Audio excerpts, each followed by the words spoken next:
안녕하세요. 서울 S치과 최승원 원장입니다. 오늘 준비한 내용은 레진에 관한 내용입니다. 어떤 내용을 준비해야 될지 고민을 하다가 보니까 네이버에서 가장 많이 검색하시는 내용들이 그 레진에 관한 내용들이더라고요. 그래서 몇 부에 나눠 가지고 레진이라는 재료가 어떤 재료이고 어떻게 이제 치료에 사용되는 건지 나눠서 설명드리는 시간을 갖도록 하겠습니다. 레진은 쉽게 얘기하면 그냥 플라스틱입니다.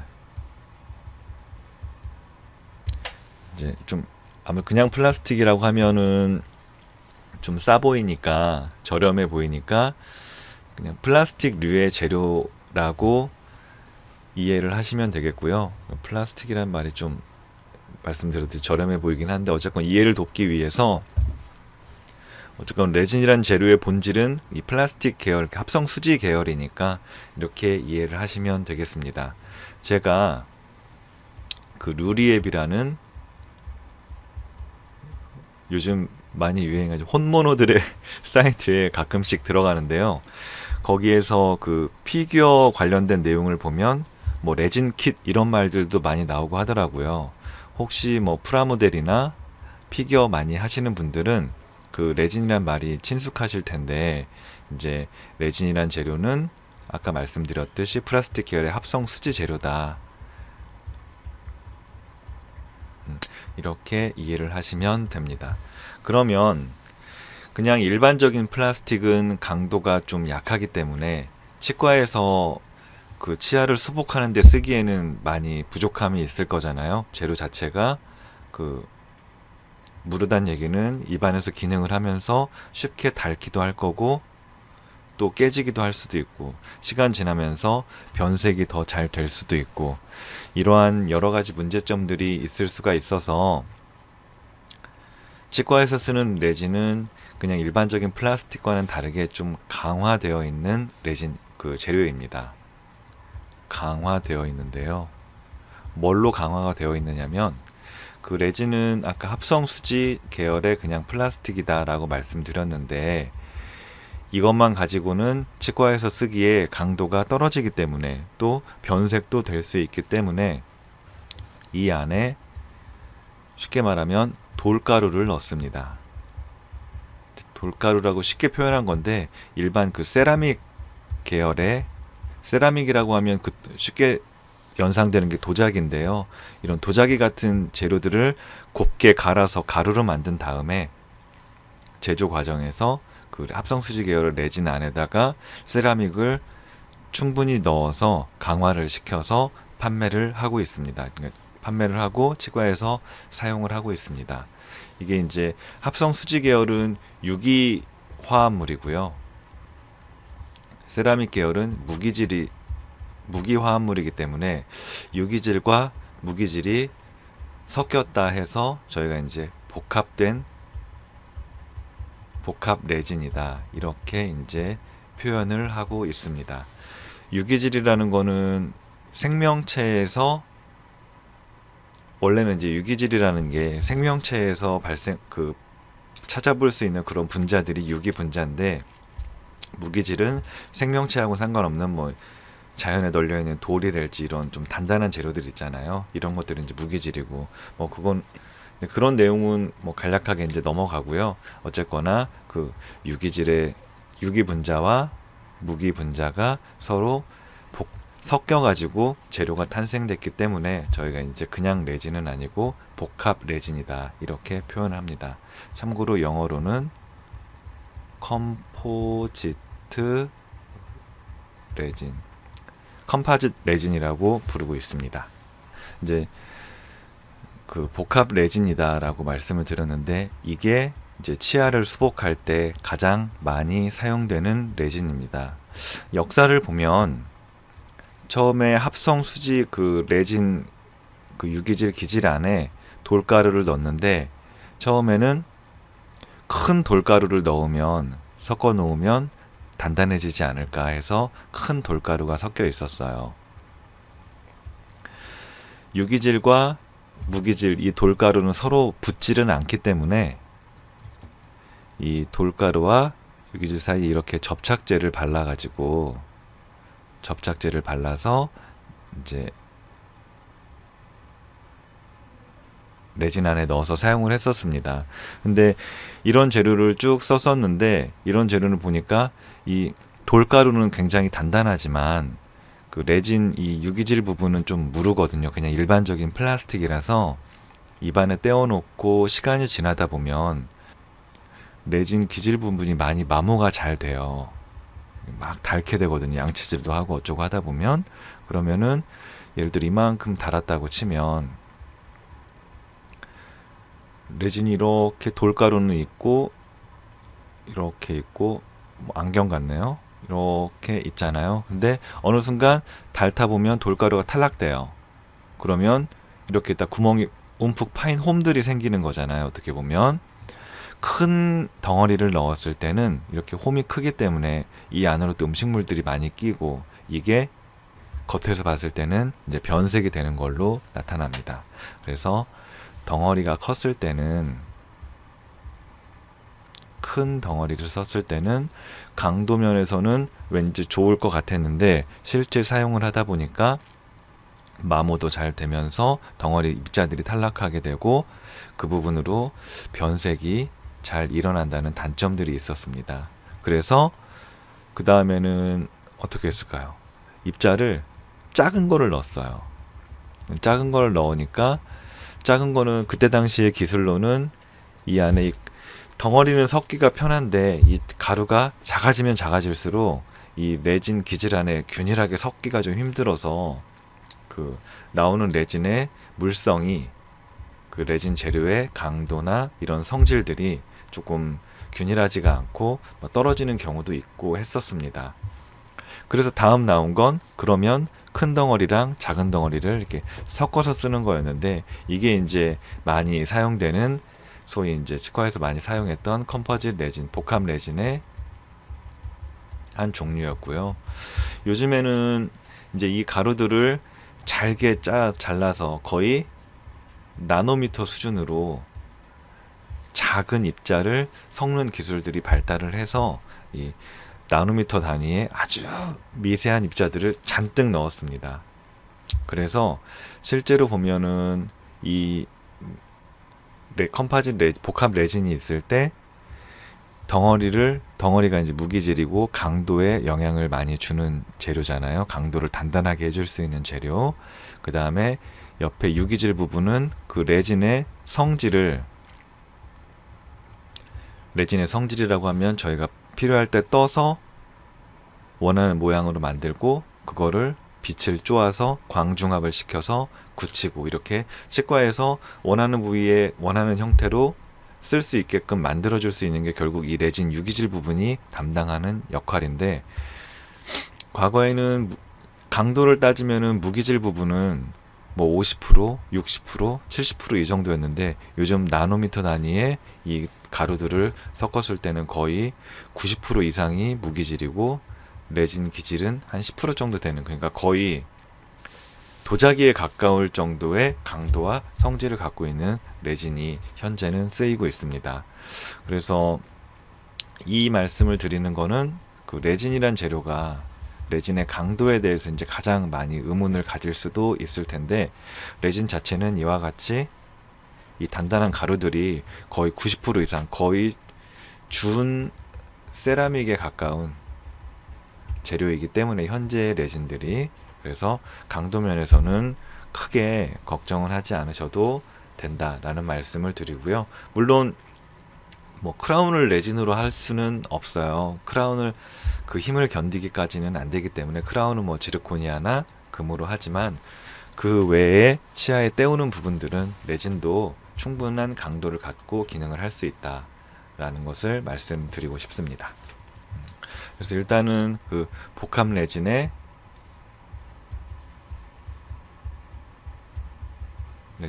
그 유기질 부분과 무기질 부분에 대해서 설명을 간단히 드렸고요. 실제로 이제 치과에서 쓰는 레진을 보면서 그 레진 재료에 대해서 한번 또 설명드리도록 하겠습니다. 자, 제가 치과에서 쓰고 있는 레진 중에 하나입니다. 상품명은 테트릭 앤 플로우라고 써 있는데, 그 플로우라는 말은 레진도 이제 복합 레진도 흐름성에 따라서,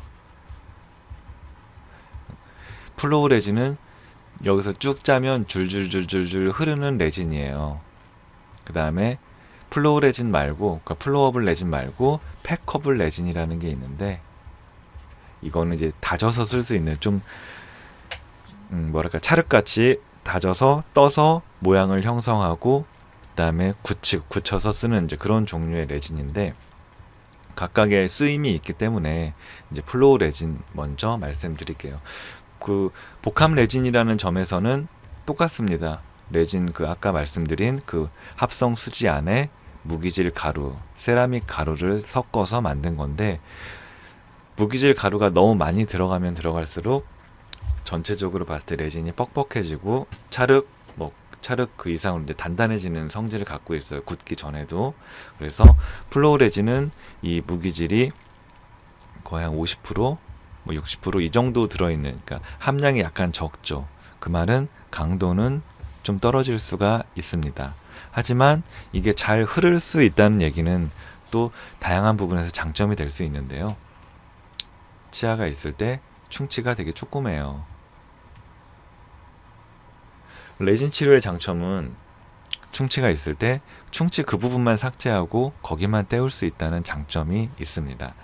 인레이 같은 경우는 충치가 조그만데 인레이를 한다. 그건 약간 이제 건전한 치아를 좀 깎아야 되기 때문에, 왜냐하면 인레이를 제작하기 위해서는 어느 정도의 치아 삭제량이 필요합니다. 왜냐하면 너무 조금 깎아 놓으면 그만큼 인레이가 얇게 제작이 되고, 그 인레이를 다루는 과정이나 사용하는 과정에서 깨질 가능성이 높아져요. 그래서 인레이의 강도나 그 만들 때의 정확성을 위해서는 어느 정도 최소한의 그 치아를 삭제해야 되는 양이 있는데, 레진은 그보다 더 적은 양이더라도 그냥 삭제하고 거기에 채우면 됩니다.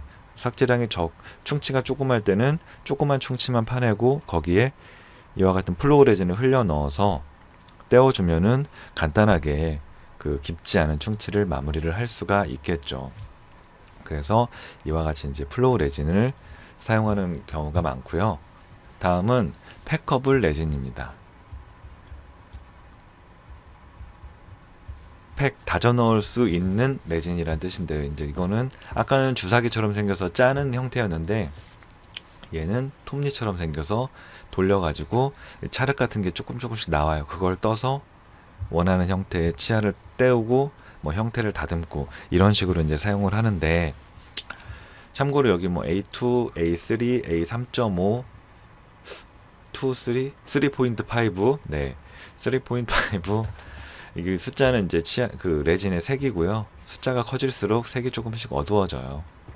이제 물론 A1도 있고 그보다 더 밝은 B1도 있고, 레진은 이제 색은 그 다양하게 존재를 합니다. 어쨌건 팩커블 레진은 찰흙 같은 형태고, 플로우 레진에 비하면 그 세라믹 가루 그 레진의 강도를 강하게 해주는 가루들 있잖아요. 그게 거의 90% 이상 들어가 있는 재료고요. 이 상품명을 잘 보시면 테트릭 앤 세람이라고 써 있는데, 뭐 N은 이제 이 회사에서 뉴렐지 뭐 나노렐지 이런 걸 상징하는 N인 것 같아요. 그래서 세람은 여기다 IC만 붙이면 세라믹인데요. 결국 이 회사에서 우리 레진은 거의 세라믹에 가까운 강도를 갖고 있다라고 제품명에 당당하게 표시를 한 재료가 되겠습니다. 저희 서울 S치과에서 쓰는데, 뭐 레진은 여러 가지 회사에서 많이 나와요. 국산도 있고 외산도 많은데, 이 회사는 이제 이보클라라고, 왜냐면 레진 또 어떤 거 쓰는지 궁금하실 수 있으니까 저희 서울 S치과에서는 좋은 걸 쓴다라고 깨알 같은 자랑을 하고 싶어서 회사는 이보클라라고, 이건 독일에 있는 회사고요. 그래서 독일에서 제조한 이보클라 재료를 이보클라에서 만든 테트릭 세럼을 이용해서 그 레진 충전을 하고 있습니다. 뭐 그 외에도 다들 아시는 것처럼 뭐 3M이라는 회사에서도 3M이 포스트잇도 만들지만 치과 계열에서도 되게 큰 회사거든요. 3M에서 레진도 많이 만들고 뭐 본 뜨는 재료랄지 치과 재료들을 굉장히 많이 만들고 있는 회사예요. 3M도 있고 뭐 치과계의 덴츠플라이였나? 하여간 덴츠플라이라는 회사도 치과에서 굉장히 대기업인데 뭐 이런 미국 회사들에서도 레진을 많이 만들고 있고 뭐 레진은 또 일본 애들도 많이 만들고 있어요. 일본이 레진 치료를 좀 많이 하는 편이고 또 일본 재료들이 괜찮아서 일본 재료들도 많이 쓰고 있습니다. 그리고 국내 회사들도 이제 이 레진 계통으로 해서 많이 개발하고 연구를 하고 있습니다. 회사 얘기가 나와서 말인데, 참고로 그 서병인 선생님이라는 분이 계세요. 서병인 선생님. 이분이 화학을 전공하신 분인데 치과 의사는 아니세요. 근데 레진 계열로 연구를 굉장히 많이 하시고 그래서 회사를 차리셨는데 이제 서병인 선생님의 이름을 따서 병인 서 컴퍼니에서 비스코라는 이 회사에서는 이제 레진도 만들고 여러분 왜 인터넷 많이 보시는 분들은 테세라라는 인네이 많이 접해 보셨을 텐데 그 테세라라는 인네이가 바로 이 비스코 회사에서 나오는 제품이에요. 비스코 회사는 이제 미국 회사인데 사장님은 서병인 선생님이시고요. 그래도 우리나라에서 거의 세계에서 많은 치과 의사들이 쓰고 있는 그런 레진이나 뭐 레진 본딩제나 이런 되게 믿고 쓰는 회사 중에 하나거든요. 이 비스코 제품들이. 그래서 그래도 이런 그 치과계에서 되게 인정받는 회사를 우리나라 분이 세워서 그렇게 사업을 하고 계신다는 게 어떻게 보면 되게 존경스럽기도 하고 해서 한번 언급을 해드렸어요. 비스코. 서병현 선생님이 그래도 국내 치과대학에 되게 뭐 장학금도 많이 주시고 우리나라 치과 발전을 위해서도 많이 애쓰시고 저는 치과 의사로서 되게 되게 좋으신 분이라고 생각합니다. 존경합니다. 네. 어쨌건 이거는 이제 여담이었고요. 제가 생각하는 레진의 장점은 이거예요. 충치가 있을 때 딱 필요한 부분만, 충치가 있는 부분만 삭제하고, 그러니까 치아 삭제량을 최소로 할 수 있다는 얘기죠. 그리고 거기다가 레진이란 재료는 흐름성, 플로우 레진 같은 경우는 흐름성이 좋고 팩커블 레진 같은 경우도 웬만한 데는 다져 넣어서 채울 수가 있기 때문에 딱 삭제량을 내가 원하는 만큼 인네이나 크라운을 위해서 치아를 뭐 이만큼을 깎아야 된다라는 교과서에 정해진 삭제가 아닌 충치가 있는 부분만, 필요한 부분만 삭제하고 할 수 있다는 게 레진의 가장 큰 장점이고요. 두 번째는 레진은 그날 치료가 끝나잖아요. 그날 충치를 제거하고 그날 떼울 수 있기 때문에 치료 횟수도 본을 떠서 만드는 거에 비하면은 치료 횟수도 많이 줄일 수가 있어서 이런 부분도 큰 장점이고, 세 번째로 굉장히 심미적입니다. 치아랑 거의 비슷하다는 얘기죠. 이러한 다른 뭐 금이나 지르코니아나 이 본을 떠서 만들어야 되는 그런 재료와는 다르게 레진 같은 경우는 지금 말씀드린 것 외에도 많은 장점이 있기 때문에 현재도 레진의 물성을 좀 더 개선하고 레진의 그 신미성, 투명감 이런 걸 개선하고 좀 더 나은 레진을 만들려는 연구가 가장 많이 또 진행되고 있는 치과 재료 중 하나입니다. 오늘 일단 그 레진, 그 중에서 복합 레진에 대해서 재료의 성질에 대해서 그냥 개략적으로 말씀을 드렸습니다. 오늘 뭐 제가 설명드린 내용들이 레진에 대해서 이해를 돕는데 도움이 되셨으면 좋겠고요. 다음번에는 레진을 이용해서 실제 환자 케이스에서 치료했던 증례들을 보고 레진이 실제 입안에서 어떻게 적용되는지 알아보는 시간을 갖겠습니다. 오늘도 시청해 주셔서 감사드립니다. 서울 S치과 최승원이었습니다.